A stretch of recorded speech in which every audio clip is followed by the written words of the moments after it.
میں ہر بار یہ بات عرض کرتا ہوں کہ یہ ہماری خوش بختی ہے کہ مولا نے ہمیں اپنی نظروں میں رکھا ہوا ہے واللہ تعالی، اور ہمیں یہ توفیق عطا فرمائی ہوئی ہے کہ ہم آل محمد کی خوشی میں خوشیاں مناتے ہیں اور آل محمد کے غم میں ہم مغموم ہوتے ہیں۔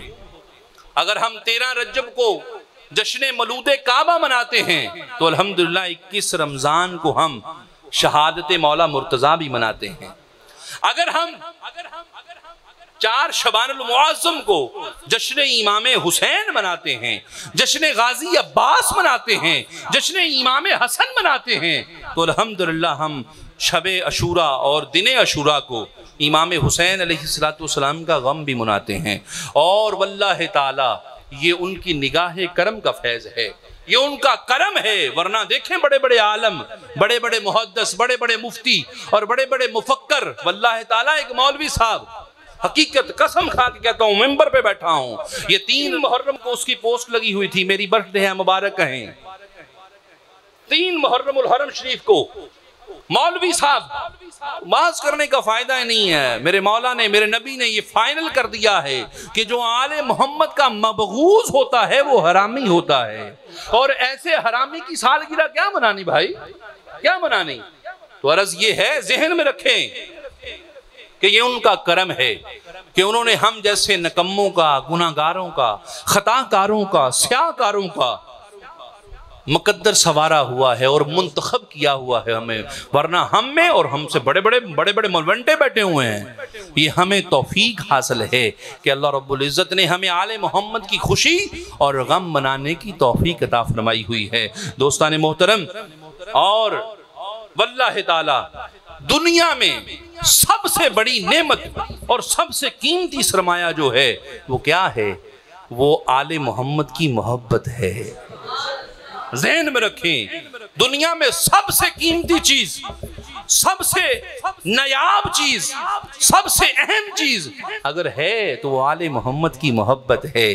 روایت میں آتا ہے ایک مرتبہ امام حسن المجتبی علیہ السلام آپ تشریف فرما تھے، ایک فقیر حاضر ہوا، مفلس تھا، غریب تھا، حاضر ہوا، مولا میں فقیر ہوں، میں غریب ہوں، میری مدد فرمائیے۔ اب مولا کا جو انداز تھا وہ ذرا شوخ تھا، طبیعت میں کچھ مزاح کی کیفیت تھی۔ مولا نے فرمایا اے مفلس انسان، اے ہمارے فقیر، تو غریب نہیں ہے، تو فقیر نہیں ہے، تو بڑا امیر ہے۔ اب وہ فقیر جو کئی دنوں سے بھوکا تھا، پیاسا تھا، عرض کرنے لگا مولا میرے پاس تو کھانے کے لیے روٹی نہیں ہے، میں غریب ہوں، میرے پاس کچھ بھی نہیں ہے۔ مولا نے فرمایا نہیں اے ہمارے فقیر تو بڑا امیر ہے۔ تیسری مرتبہ پھر عرض کی مولا میں بڑا غریب ہوں، مفلس ہوں، میرے پاس پہننے کے لیے کپڑا نہیں، جوتی نہیں، مکان نہیں ہے، گھر نہیں ہے، میرے پاس کھانے کے لیے روٹی نہیں، بڑا غریب ہوں، بڑا غریب ہوں۔ مولا پھر مسکرائے، فرمایا تو بڑا امیر ہے۔ اب خاموش ہو گیا۔ پھر میرے مولا نے ایک سوال کیا، فرمایا اے ہمارے عاشق، اے ہمارے محب، ایک سوال کروں؟ عرض کی مولا فرمائیے، کیا فرماتے ہیں؟ فرمایا کیا تو ہمارے بابا علی سے پیار کرتا ہے؟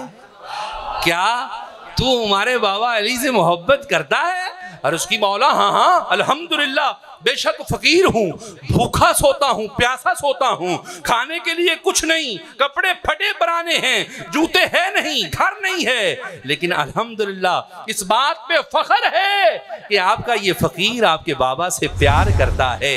پھر میرے مولا نے دوسرا سوال کیا کہ اے ہمارے غلام، اے ہمارے محب، اے ہمارے عاشق، دوسرا سوال یہ ہے بتا کیا میرے بابا کی محبت 100 درہم میں بیچے گا؟ اگر میں 100 درہم دوں میرے بابا کی محبت بیچے گا؟ عرض کی مولا بے شک کھانے کے لیے کچھ نہیں، لیکن خدا کی قسم علی کی محبت نہیں بیچ سکتا، نہیں بیچ سکتا۔ پھر فرمایا مولا نے اگر میں تم سے علی کی محبت 5000 درہم میں خریدنا چاہوں بیچے گا؟ عرض کی مولا بھوکا رہنا پسند ہے، پیاسا رہنا پسند ہے، ننگا رہنا پسند ہے، بے گھر رہنا پسند ہے، بے در رہنا پسند ہے، بھوک اور افلاس پسند ہے، لیکن مولا آپ کے بابا کی محبت نہیں بے سکتا۔ بے شک ساری کائنات کی دولت میرے قدموں میں رکھ دی جائے لیکن علی کی محبت نہیں بے سکتا۔ پھر فرمایا سن اے فقیر، جب کائنات کی دولت سے مہنگی چیز تیرے پاس ہے تو پھر غریب کیسے ہوا؟ اور پھر میرے مولا نے پھر اسے جو عطا فرمایا، یہ تو وہ در ہے نا، یہ تو وہ آستانہ ہے جو بن مانگے آئے۔ میں کل عرض کر رہا تھا، ایک موچی نالین اور لکڑی کے نالین بنا کے آیا تو اسے اتنا عطا فرما دیا کہ امیر شام دیکھ کے حیران رہ گیا۔ ہاں یہ وہ در ہے۔ تو دوستان محترم عرض کر رہا تھا کیا کہ آل محمد کی محبت صلی اللہ علیہ وسلم دنیا میں سب سے قیمتی سرمایہ ہے۔ دنیا میں سب سے نایاب چیز کیا ہے؟ آل محمد علیہ السلام کی محبت۔ اور یہ میری بات نہیں ہے، ذہن میں رکھیں، میرے کریم آقا کا فرمان ہے وَمَن مَاتَ عَلَىٰ حُبِّ آلِ مُحَمَّدٍ مَاتَ شَہِیدًا۔ اے لوگو سنو، جو شخص اس حالت میں مرا کہ وہ آل محمد سے محبت کرتا تھا وہ شہید مرا۔ اور دوسری حدیث مبارکہ پھر میرے محبوب نے فرمایا وَمَن مَاتَ عَلَىٰ حُبِّ آلِ مُحَمَّدٍ مَاتَ مُسْتَقْبِدَ الْإِيمَانَ۔ جو شخص آل محمد کی محبت میں مرا وہ اپنا کامل ایمان لے گیا۔ اور پھر میرے محبوب نے یہ بھی فرما دیا وَمَن مَاتَ عَلَىٰ بُغْضِ آلِ مُحَمَّدٍ مَاتَ کافرا۔ جو شخص اس حالت میں مرا کہ اس کے دل میں آل محمد کا بغض تھا، آل محمد کی نفرت تھی، وہ آل محمد سے پیار نہیں کرتا تھا، میرے محبوب نے فرمایا بے شک وہ کلمہ گو تھا مگر مرا تو کافر مرا۔ اور پھر روایات میں آتا ہے دوستان محترم، یہ روایت مستدرک ابن حاکم میں ہے اور یہ اپنی روایت پوری صحت کے ساتھ درج ہے۔ سیدنا زید بن ارقم رضی اللہ تعالیٰ عنہ فرماتے ہیں، محبوب اسلام نے فرمایا، سرکار سیدنا زید بن ارقم فرماتے ہیں کہ ہم حجۃ الوداع سے واپس ہوئے نا تو غدیر خم کے مقام پر محبوب نے ایک طویل خطبہ ارشاد فرمایا اور اس خطبے میں ایک حدیث ارشاد فرمائی، ایک بات فرمائی، ایک تنبیہ فرمائی، امت کو ایک پیغام دیا، امت کو ایک میسج دیا، کیا انی تارکن فیکم الثقلین کتاب اللہ و عطرتی اہل بیت۔ دنیا والوں سنو میرے صحابہ سنو، قریب ہے کہ اللہ کا قاصد میرے پاس آئے اور میں اس کا پیغام قبول کر لوں اور میں رخصت ہو جاؤں، لیکن سنو میں تمہیں دو ایسی چیزیں چھوڑے جا رہا ہوں جو ہم وزن ہیں، ہم پایا ہیں، ایک جیسی ہیں مقام میں، منصب میں۔ اور سنو، ایک ہے قرآن، اس میں ہے ہدایت، جو اس کے ساتھ لگ گیا تمسک کر لیا وہ ہدایت پا گیا، اور جس نے قرآن سے دوری اختیار کر لی وہ گمراہ ہو گیا۔ اور دوسری اہل بیت ہے، میری عطرت ہے، میری اولاد ہے، میرے گھر والے ہیں۔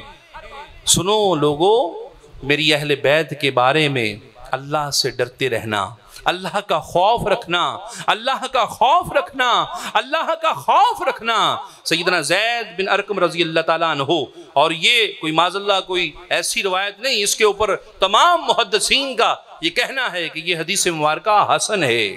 اور پھر دوسری روایت، اس روایت کو شیخ ابن حاکم اور شیخ زبیر علی زئی نے بیان کیا ہے کہ رسول اللہ صلی اللہ علیہ وسلم نے ارشاد فرمایا اللہ کی قسم، ہم آل محمد سے جو بغض رکھے گا، ہم آل محمد سے جو نفرت رکھے گا، ہم آل محمد سے جو دور ہوگا، اللہ تعالیٰ اسے ضرور جہنم میں داخل کر دے گا۔ اور پھر شیخ البانی رحمت اللہ علیہ اس حدیث کو بھی اپنی صحیح میں لکھتے ہیں، آپ فرماتے ہیں کہ رسول اللہ صلی اللہ علیہ وسلم نے ارشاد فرمایا اگر کوئی انسان ساری زندگی حجر اسود اور مقام ابراہیم کے درمیان نمازیں پڑھتا رہے ساری زندگی، حجر اسود اور مقام ابراہیم کے درمیان نفل پڑھتا رہے اور ساری زندگی روزے رکھتا رہے، مگر اس حال میں مرے کہ اس کے دل میں بغض اہل بیت ہے۔ میرے محبوب صلی اللہ علیہ وسلم نے فرمایا اللہ کی قسم اللہ اسے ضرور جہنم میں ڈال دے گا۔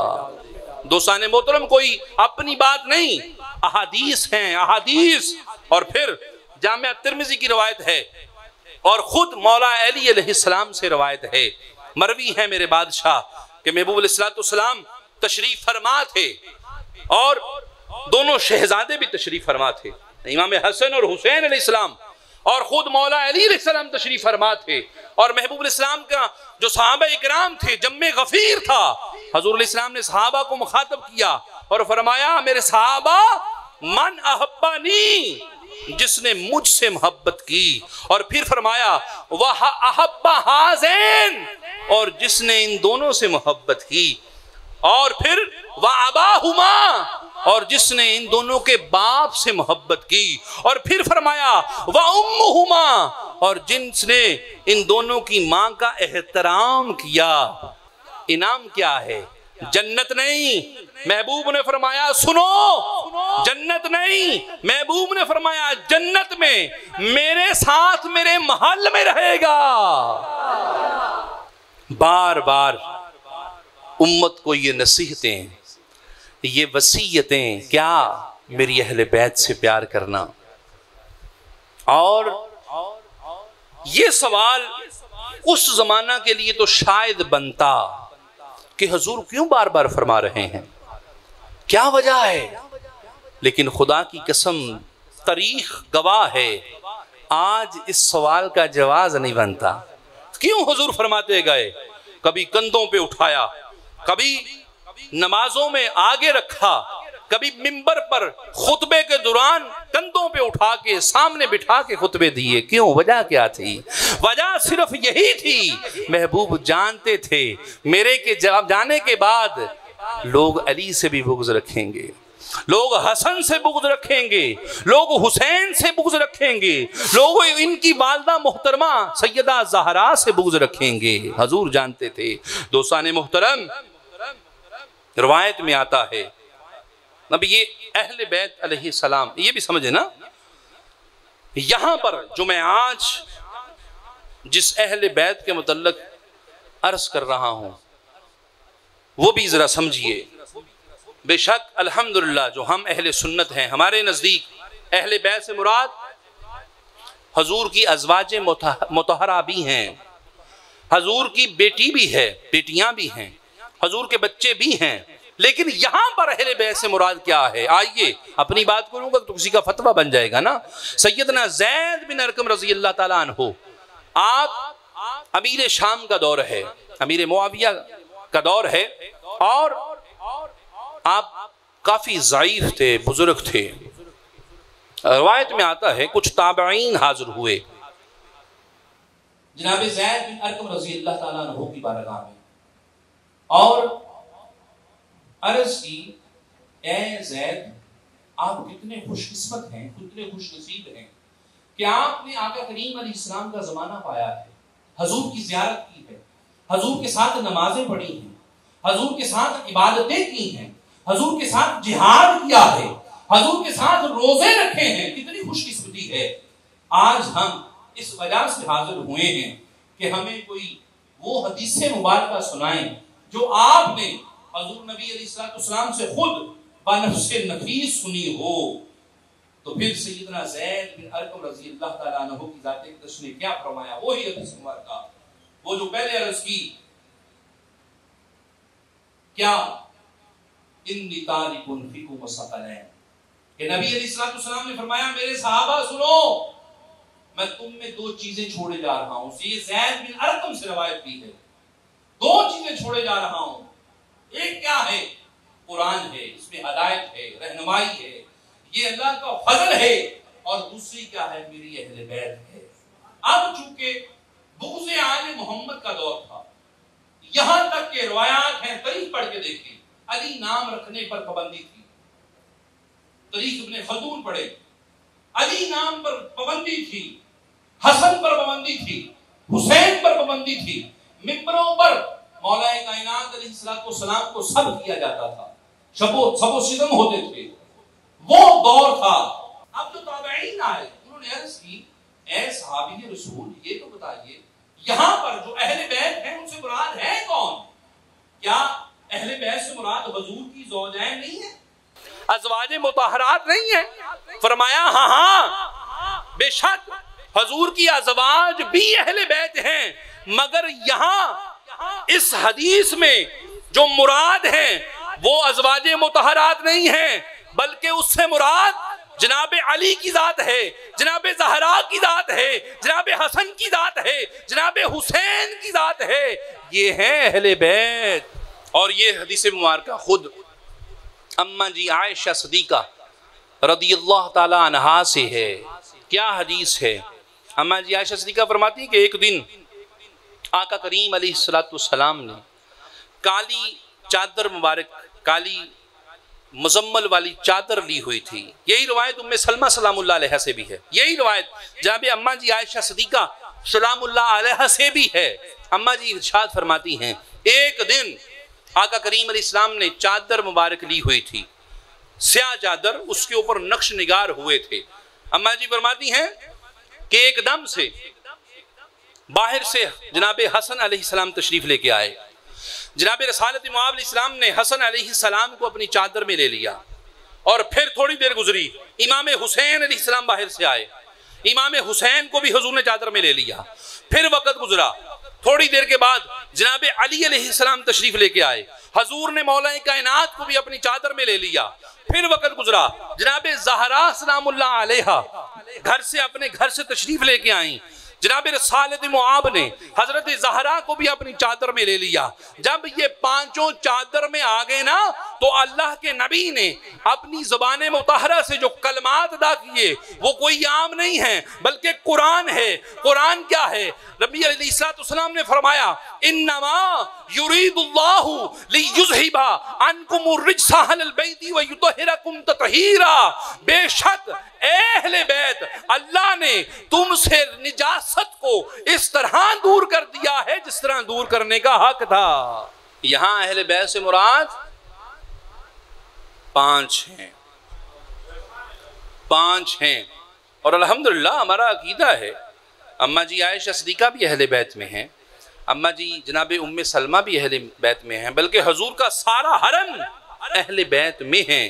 لیکن ان احادیث میں جو اہل بیت ہیں وہ آپ کے سامنے ہیں، اور یہی روایت ام سلمہ سلام اللہ علیہ بھی فرماتی ہیں کہ جب یہ پانچوں چادر میں آ گئے تو اللہ کے نبی نے عرض کی، فرمایا انما یرید اللہ لیذہب عنکم الرجس اہل البیت ویطہرکم تطہیرا، کہ یہ 5 وہ ہیں جن سے اللہ نے نجاست کو دور کر دیا۔ اماں جی ام سلمہ فرماتی ہیں میں نے عرض کی یا رسول اللہ کیا میں بھی چادر والوں میں سے ہوں؟ تو حضور نے فرمایا اے ام سلمہ تو خیر پر ہے، خیر پر ہے، لیکن یہ چادر والے صرف 5 ہی ہیں۔ اور پھر قرآن کوئی اپنی بات نہیں، کسی محدث مفکر شیعہ سنی وہابی یا دیوبندی کی بات نہیں، قرآن۔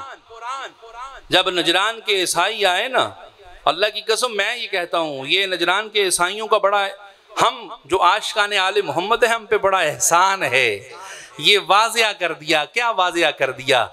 جب یہ 5 یہ جو نجران کے عیسائی حضور کی بارگاہ میں آئے نا، کافی دنوں تک مناظرہ ہوتا رہا، پھر مباہلے کی پر بات آئی تو اللہ نے جو قرآن کی آیت نازل کی نا اس میں اہل بیت کو ساری کائنات کے سامنے رکھ دیا۔